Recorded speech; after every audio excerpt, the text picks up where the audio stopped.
seconds left. Cleveland triggers in. James, 2 seconds, 1 second for the win. Oh! LeBron James delivers.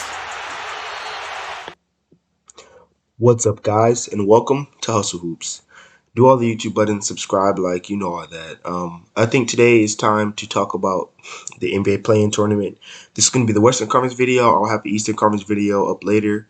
So, obviously, after last night was the last game, the last day of the regular season, and me being a Lakers fan, not the happiest, but as an NBA fan, I think it's pretty good to see Steph versus LeBron playing each other, but realistically, like I was watching the Lakers and Pelicans game, and from the beginning, I didn't really have doubts about the Lakers. Like you had Kuzma going crazy with the off the backboard stuff. Like LeBron did go out, but it's okay.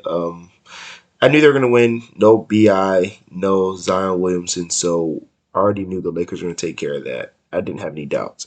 However, the Nuggets and the Blazers were playing, and the Lakers needed the Blazers to lose in order to get that 6th seed. So I'm watching that game, like, MVP Jokic, he's been going crazy. Like, he hasn't missed a game all season, so I knew he was going to play. Like, Michael Porter, he's been going crazy and everything like that. So I was really expecting the Nuggets to win that game. So I'm watching both side by side just to make sure. Like, I'm box score watching for the Blazers game, not really actually watching it. I was more so watching the Pelicans-Lakers game, but the Blazers beat them, bro. Like, it was a blowout from the beginning. Like, I turned that game off, like, at halftime, so I don't even know what happened afterwards, but, yeah, CJ McCollum was going crazy in that first quarter. I think he had, like, 3 threes in the first quarter or something OD like that. Every time I just looked over at the score of that game, it seemed like I saw CJ McCollum hitting a 3, or it seemed like the lead was just getting bigger and bigger. Like the Nuggets were missing everything. I think the Blazers had like 10 threes or something. At one point in that first half, they were like 10 for 22 from 3-point line. So they got completely destroyed.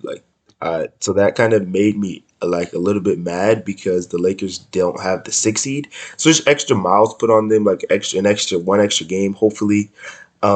The elephant in the room is everybody's talking about Steph and Curry, like, oh, you don't want to be in the play against Steph because Steph potentially could go crazy. But I'm sitting here like, that's technically with anybody. Like, anybody can go crazy. I understand Steph is more liable to go nuclear than anybody else, but the play-in isn't, everybody's saying, oh, Steph is so dangerous in the play-in. Any team is dangerous in the play-in, with or without Steph and Curry. That's why the play-in is so scary. So even if the Warriors, because the Warriors and Grizzlies played yesterday, and whoever won that would have got the 8th seed.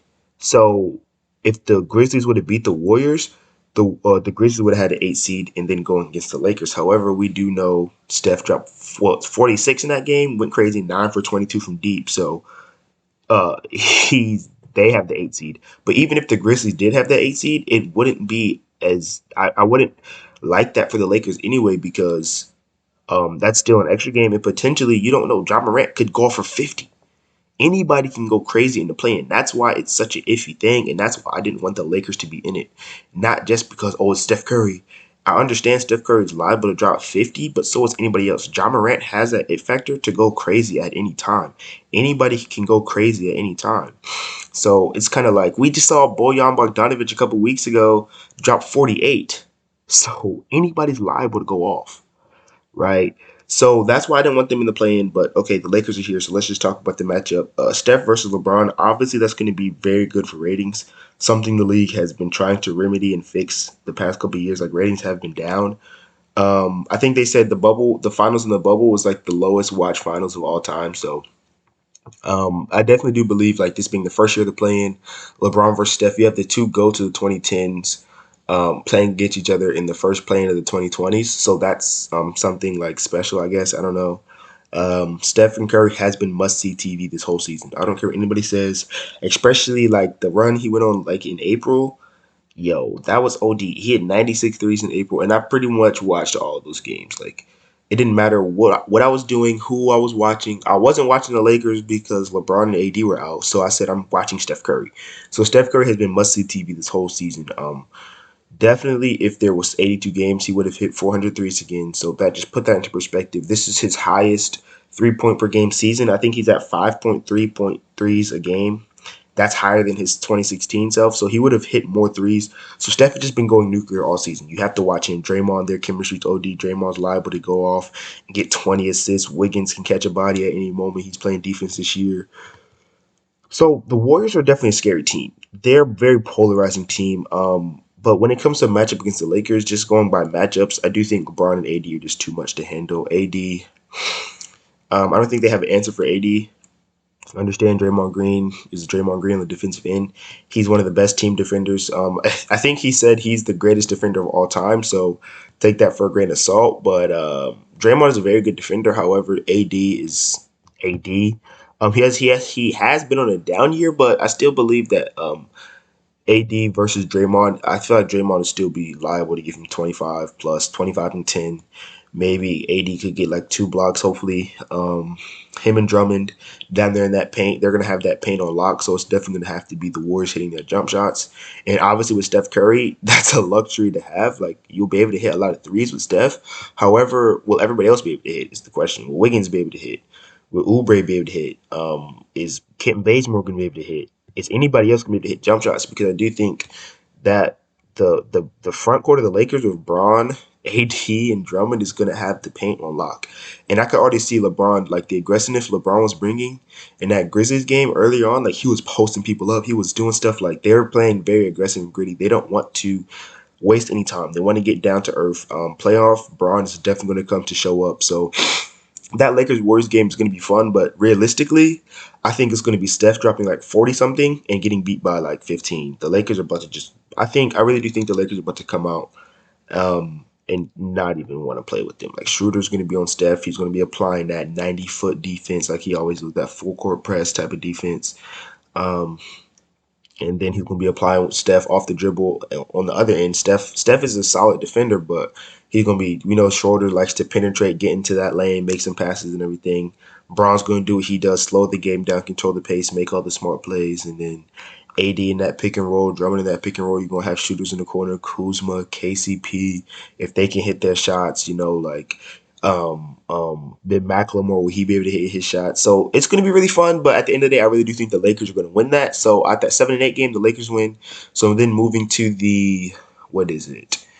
The Grizzlies and Spurs, who I think is going to win that. I think the Spurs could win. I think the Grizzlies could win. However, I don't think it really matters who wins that game because I think the Warriors might actually beat them. We just seen the Warriors beat the Grizzlies in a type of intensity style type of game where it mattered. So I think the Warriors could just do that again and beat them.